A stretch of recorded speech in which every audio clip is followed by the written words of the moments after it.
پہلی فصل اس بارے میں ان عائشہ سید عائشہ رضی اللہ عنہ کی حدیث ہے، قالت کہتی ہیں کہ کن تو اطیب رسول اللہ صلی اللہ علیہ وسلم لحرام ہی، میں خوشبو لگایا کرتی تھی رسول اللہ صلی اللہ علیہ وسلم کو آپ کے احرام کے لیے، یعنی جب آپ احرام باندھنا چاہتے، قبل ان یحرما، اس سے پہلے کہ آپ محرم ہو جاتے یا احرام باندھ لیتے تو میں آپ کو خوشبو لگایا کرتی، وَلِحِلِّهِ قَبْلَ أَن يَطُوفَ، اور اسی طرح پھر 10 ذی الحج کو بھی جب آپ یعنی جزوی حلال ہوتے تھے، یعنی احرام کھول دیتے تھے، وَلِحِلِّهِ قَبْلَ أَن يَطُوفَ بِالْبَيْتِ، طواف زیارت سے پہلے، وہ جو 4 دن ہوتے ہیں نا، اب 4 عمل اعمال ہوتے ہیں، اپنا جمرہ، کنکر مارنا، قربانی، اور پھر اسی طرح بالوں کو کٹوانا، اور پھر بیت اللہ شریف آ کر طواف افاضہ کرنا، یہ 4 کام اس دن ہوتے ہیں، یعنی 10 ذی الحج کو، وہ بڑا دن کام کرنے کا ہوتا ہے، اس دن کی بات ہے۔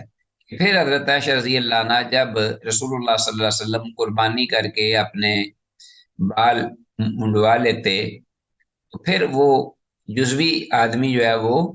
حلال ہوتا ہے، کلی طور پہ نہیں، لیکن احرام کھول دیتا ہے، تو اس وقت بھی پھر عائشہ رضی اللہ عنہ آپ کو خوشبو لگاتی، پھر آپ طواف بھی کرتے، طواف زیارت کرتے، جسے طواف افاضہ بھی کہتے ہیں، اور یہ بھی رکن ہے۔ اچھا جی، قبل ان یطوف بالبیت بطیب، ایسی خوشبو فی مسکن، جس میں کستوری ہوتی، کستوری کی ملاوٹ، انی انظر الی وبیس الطیب، گویا کہ عائشہ رضی اللہ عنہ کہتی ہیں کہ گویا کہ انظر، میں دیکھتی ہوں یا دیکھ رہی ہوں، ایسے لگتا ہے میں دیکھ رہی ہوں، الی وبیس الطیب فی مفارق رسول اللہ صلی اللہ علیہ وسلم، کہ رسول اللہ صلی اللہ علیہ وسلم کے سر کے مانگ میں، مانگ ہوتا ہے نا درمیان سے جو بالوں کو نکالتے ہیں کنگھی کرتے ہوئے، مانگ، گویا کہ میں دیکھ رہی ہوں رسول اللہ صلی اللہ علیہ وسلم کے مانگ میں اپنا خوشبو کی سفیدی، وبیس، ہاں ٹھیک ہے جی، یا سفیدی سے مراد چمک ہے۔ وہ محرم، اس حال میں کہ آپ احرام میں ہوتے، متفق علیہ، تو حدیث یہ ہم بیان کر رہے تھے 2540، یہ حدیث تھی ہمارے زیر مطالعہ۔ حدیث میں الفاظ وبیس الطیب اور وبیس الطیب، وبیس الطیب یہ الفاظ ہیں، کانی انظر الی وبیس الطیب، اس سے مراد ہے خوشبو کی چمک یا خوشبو کی سفیدی، اور اسی طرح عبارت ہے وَلِحِلِّهِ قَبْلَ أَن يَطُوفَ بِالْبَيْتِ، اس عبارت سے یہ مراد ہے جیسا کہ میں نے ذکر کیا، اور اسی طرح جب آپ طواف افاضہ سے پہلے احرام کھولتے تو آپ صلی اللہ علیہ وسلم کو کستوری کی خوشبو لگایا کرتی تھی، طواف افاضہ سے پہلے، یعنی وہی 10 ذی الحج کو، جو 4 کام ہوتے ہیں اس دوران۔ آگے ہمارے پاس حدیث ہے 2541، وان ابن عمر، عبداللہ بن عمر رضی اللہ عنہما سے یہ روایت، قال، وہ کہتے ہیں، سمیت رسول اللہ صلی اللہ علیہ وسلم یحل ملبدن، کہ میں نے رسول اللہ صلی اللہ علیہ وسلم کو سنا کہ آپ یحل، کہ اپنا آپ کر رہے تھے اپنا احرام کی جو ہے نا نیت، ارادہ وہ کر رہے تھے، یحل، اس کا معنی احرام باندھنے کی نیت کرنا اور تلبیہ پکارنا، یحل ملبدن، کس حال میں کہ آپ اپنے بالوں کو چپکایا ہوا تھا آپ نے، یعنی اپنے بال جو ہے وہ ان کے، آپ صلی اللہ علیہ وسلم کے جو گیسو مبارک یعنی بال تھے سر کے، وہ جڑے ہوئے تھے، یحل ملبدن، بالوں کو یعنی جمائے ہوئے آپ جو ہے وہ کیا کر رہے تھے، احرام کی اپنا ابتدا کر رہے تھے، تلبیہ جو ہے اس کا آغاز کر رہے تھے، احرام باندھنے کی نیت ارادہ فرما رہے تھے، کس حال میں کہ آپ کے سر کے بال جڑے ہوئے تھے، کیا مطلب، خوشبو لگائی ہوئی تھی آپ نے اور اس کے ساتھ وہ